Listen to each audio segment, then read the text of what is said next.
Hey guys, welcome back. I am super excited for today because I'm going to record something that I didn't record the last time I made it, and I had a lot of people asking me how I did it and the whole process. So I'm doing it again, and I thought I'd bring you along.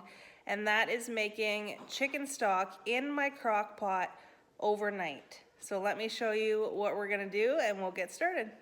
Okay, so in my crock pot, I have a whole chicken that I've taken as much meat as I can off the bone.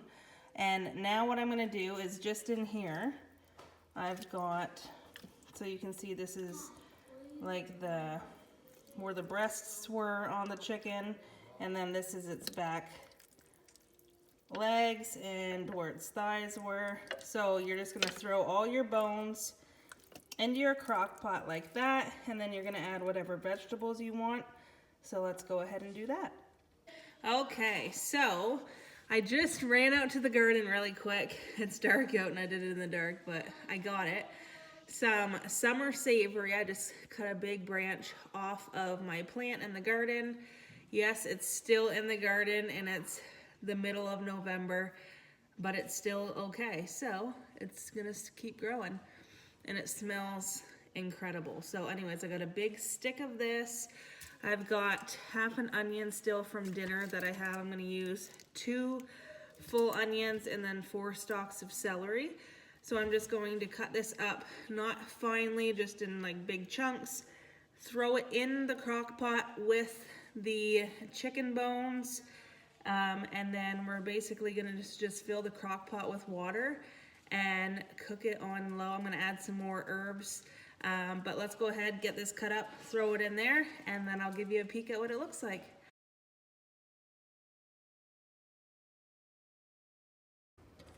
Okay, so here is the crock pot now. So I've got the onions in there, celery, and then I'm just gonna cut this into a little bit smaller piece because it doesn't even really fit in the crock pot. So I'm gonna cut that. I'm gonna get out my other herbs right now and throw them in, and then we'll fill it with water. Okay, so for the extra that I'm going to add in, let me just cut this. So I've got my summer savory in there now. I've got 2 types of thyme. One is lemon and one is just regular. I'm just gonna throw a couple sprigs of thyme in there. And you guys, cooking with herbs and making sauces and broths and stuff with herbs, even though they're frozen but they were grown fresh in the garden, it just changes the entire flavor profile of what you're cooking. So this is sage. So this is what it looks like as being frozen. So I'm gonna throw some sage leaves in. And then last but not least, oregano. So I'm just going to put in probably 2 sprigs. I'll show you what it looks like, and then we will fill it with water and turn it on low and let it do its thing. So let's go ahead, I'll turn you around. So there you go. You've got all your fresh herbs, your thyme, your oregano, your sage, and your summer savory. And just the smell of it right now, and it hasn't even cooked, is amazing. So I'm gonna fill this with water as full as I can, making sure basically everything's under the water, and then we will turn it on. Okay, so this is what it looks like now, full of water. You can kind of just push everything down if you want to, so it's in the water. And now we're simply just going to put the lid on, tighten it, and then just turn it on low. And it's just literally going to cook on low like this all through the night. Warning, you'll probably wake up in the night if you have to go to the washroom, and when you do, you're gonna get hungry because all you're gonna smell is this. But just cook it through the night, and then I will show you what it looks like tomorrow morning. So just like that, lid's on, set to low. I'm gonna push it back as far as I can to the wall and set it and forget it, and I will show you what it looks like tomorrow morning. Okay, it is morning. I'm going to give you a peek at this here. So this is what it is looking like. You guys, my house right now smells like Thanksgiving dinner. But that is on low. That's what it looks like, but I'm gonna let it go for some of today too. So I'm gonna let it go a couple more hours and then I'll come back and show you what it looks like. Okay, so I wanna show you a really quick peek at it. It is about 11 o'clock in the morning here now. And I started this yesterday at 6:30 at night. So I'm gonna let it go probably closer to then. So it's a full 24 hours. And then we'll take all of it out and drain it so it's just the broth. But you can see the beautiful dark golden bone broth color. But anyways, there it is. We've got about 5 more hours. Well, maybe 6, 7 more hours, but we'll see. We'll see how it goes. But it's about 11 o'clock now. Okay, so it is about 4:30, so it's been about 22 hours. You can see the deep golden yellow. I am now going to turn it off. So I'm going to turn it off here, and then I'm just going to leave the lid off a bit so it can start to cool, and then I will show you what we do when we strain it. Okay, so it is 5 o'clock. So I'm going to just take off the lid here, and you can see that it's not bubbling anymore. And I'm just going to take this big spoon thing that I have and take all of the stuff out of here. And I'm just going to put it into this bowl. So the only thing left in this pot here is broth. So let's go ahead and do that.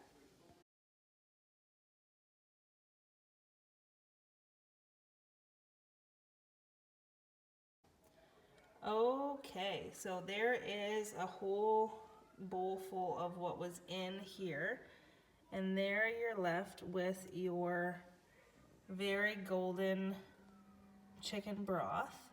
Now what we're going to do is we're going to use a strainer and strain this into this bowl. Okay, so this is what it looks like now.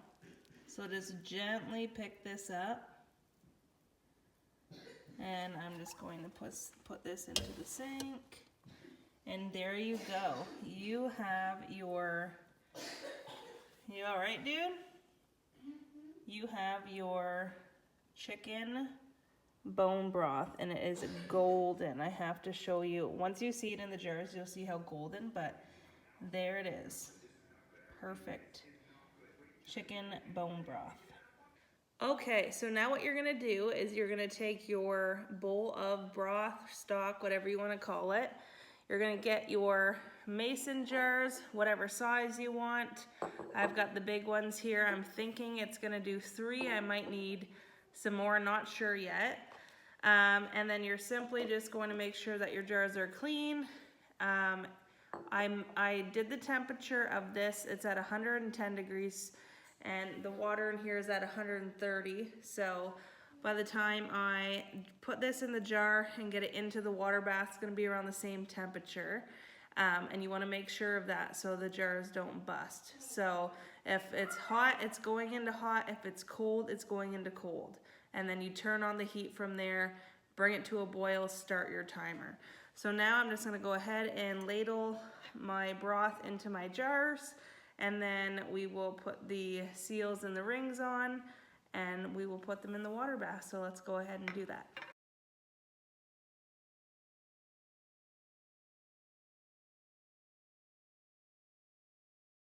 Okay, so out of that, we got 2 big jars here and then just a half, which is perfect. So now what we're gonna do is I'm just gonna clean the rims like this of all of the jars, and then I'm gonna put my lids and seals on, and then we will put them in the water bath canner, turn it on, bring it up to temp, and then start the timer for 3 hours. So let's go ahead and put the rings and seals, and we will get them in the water bath canner. Okay, so I put all of the seals and rings on. Now the rings, you're just gonna do fingertip tight. So if I were to turn it backwards like that, I can get it off easy with my fingertips. So now what we're gonna do is you're going to take your tongs and you're gonna drop these down into your water bath. So let's go ahead and get them in the water bath. Okay, so they're in the canner. I'm just gonna drop the basket down and then we will turn it on. All right, so the cans are in there. I just added some warm water from the sink to make sure that the lids are completely under. Now what you're gonna do is you're just going to put your lid on, turn on your burner, and it's going to come to a rolling boil. Once it hits boiling, you're gonna start your timer for 3 hours, and I will give you a little tip of while you're doing the 3-hour water bath. Okay, so now while your your broth is water bathing, you're going to lose water from your canner, and you're gonna wanna make sure that it's always over the lids. So I just get my kettle and I keep it full to the max line, and when I have or notice the water drops below the top of the lids, I just take my boiling water, top up my canner, fill this again, put it back on, make sure it's hot and ready. So when it drops again, I have another boiling water ready, and that's it. So 3 hours now. It is 6:30 here. But I start the timer when it hits boiling. So as soon as it starts boiling, we're gonna start the timer for 3 hours, and then I'll come back when that is, and then we'll show you the process of that. Okay, so it's at a boil, and it's 5 to 7. So 5 to 10, it will be ready to come off. Okay, so I'm going to turn it off. Let it sit. I'm going to pull the rack up and take them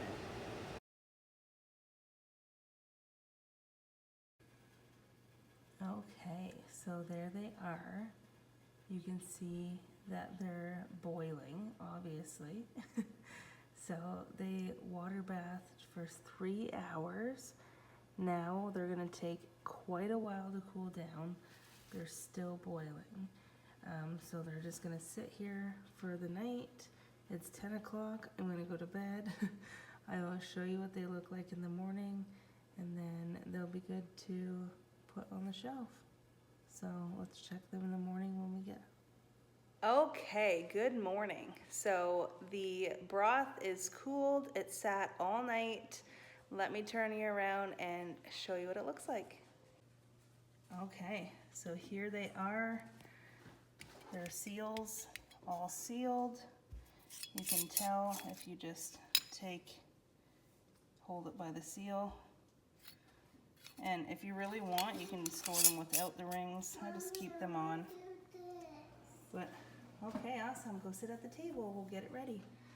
And there you go, guys. There is how you make homemade chicken broth, chicken bone broth. And then how you also can it so you can put it on the shelf. So there you go, guys. That is how you can or make and can your own chicken bone broth. And I will say it's not very strong of chicken taste, but you can, it's like the fatty base. I want to call it fatty, but you know how it's like a soup base is rich and I don't want to say creamy, but you know what I mean, like the fats of the chicken, right? So super good if you are making, say, chicken fried rice and you want to make your rice in your bone broth, or you're making soup, or you just have a cold and you literally just want to drink bone broth because you don't have an appetite. There you go. That is a perfect way to do that. So I hope that you followed along. I hope that you give it a try yourself. And if you have made chicken bone broth before, drop down below in the comments what you do and how you make yours. And I would love to hear, I mean, before we did the canning of the bone broth, I always just froze it. But if there's ever a hydro outage and you don't have freezers going and you need generators, this way you have food shelf stable in a can, which is super cool. So give it a try for yourself, you guys. I'm gonna go do some arts and crafts with my daughter, and this is just part of what I love doing, why I love doing this, why I love being home, because I'm able to do all of the things and raise my daughter and make self-sufficient food, shelf-stable food. And if it's something that you've ever been interested in, or you might not even have kids, but you just want more time freedom, I link Arms with Women all the time. There's a link in my bio. I believe that's where it is. Anyways, in my profile, if you click it, I would love to connect with you and just hear about your dreams and your goals and the reason why you do what you do and why you get up every day and what's on your heart. I love connecting with people. If you haven't noticed by watching my videos, I'm a very heart on my sleeve type lady, and I just love helping other people. So if that's you, fill out the link. But yeah, if you have ever made chicken bone broth, I would love to hear down below in the comments how it worked for you, what you put in yours, if you do the extra vegetables, if not. But there you go, guys. If you found this video informative, as always, share it out, like it, subscribe, ring that bell so you never miss a video, and I will see you guys back here next time. Bye.